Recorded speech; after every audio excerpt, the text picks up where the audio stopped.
Please like and subscribe and don't forget to hit the notification bell. Okay boss, magandang hapon. Dito ako ngayon sa kasada na naman. Dahil pinalagay na yung trench. Ito, depensa to para sa baha. Yung hindi volume ang baha na galing doon sa taas. Slope kasi ito eh. Ngayon, para hindi siya maipon doon sa baba, hindi volume yung niya, yung current ng tubig, mababawasan. Mula doon, sasabit siya rito na. Hindi na siya pupunta doon. Yan. Ito na.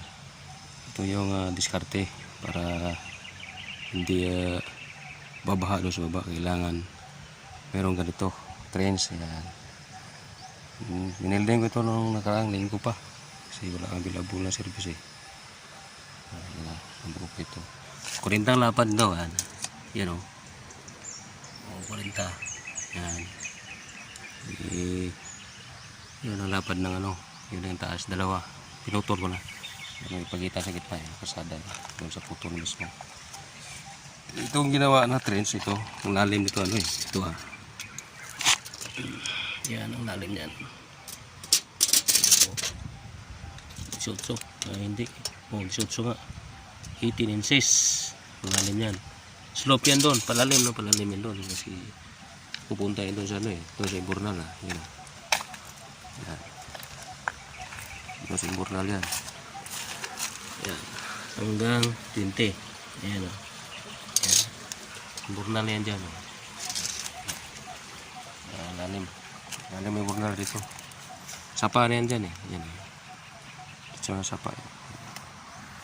Ito yung kakabitan para hindi matanggal na. Pipix na namin to. I-welding to. Mamaya mayroong yung genset rating pipix na ito. Yan. Ito. Yan. Yan. Yan. Ito i-welding. Para hindi manakaw. Kakabit siya, ipipix siya. Hindi na manakaw yan. Hindi na matanggal. Yan. Yan. Kapal na yun o. Ginagamit namin o. Na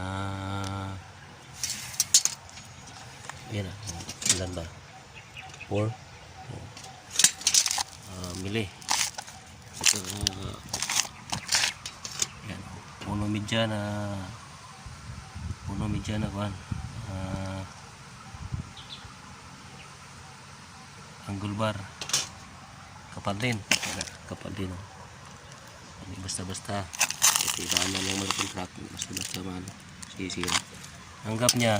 Ito 1 inch. Hanggap. Wala isa. Matibay ito. Mabigat. Ang ginagawa, pipix namin, bibuilding para hindi manakaw. Yan.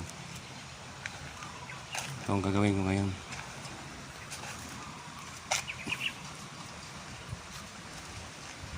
Kasi minamadali ito eh. Para madaanan na itong kasada. Nakatiwang-wang. Hindi kasi nalagay ito kasi nga nadili sa pagpintura at saka yung ginset wala pa eh. Maraming gumagamit. Pagka ganito ang kasada slope yan, ang volume sa tubig punta rito sa baba malakas yan, kaya kailangan ganito, meron yan ganito yan. Doon yan tagos, marong Imburnal yan, butas sa Imburnal yan, diskarte yan para di kawawa yung mga nasa ubos sa baba. Ganon din doon sa kabila, mayroon din doon. Basta may slope siya, tapos yung talagang prone sa baha yung ginagawa, hindi lang isa, dalawang ganito ang ginagawa. 40 ang lapad, malalim 18 hanggang 20, 2 inches ang sloping niya para hindi manakaw.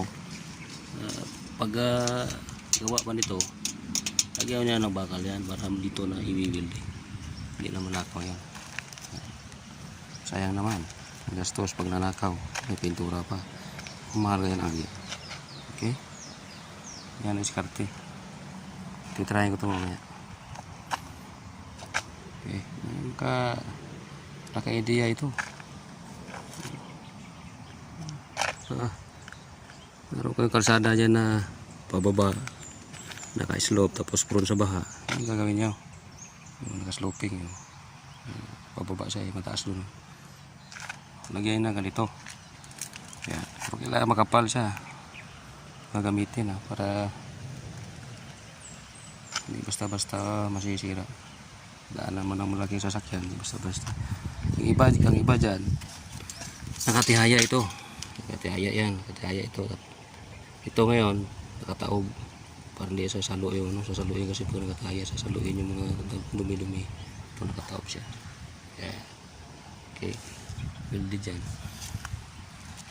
Yan ang gagawin. Okay. Yan na. Pagbigyan na tayo ng ideya. Thanks.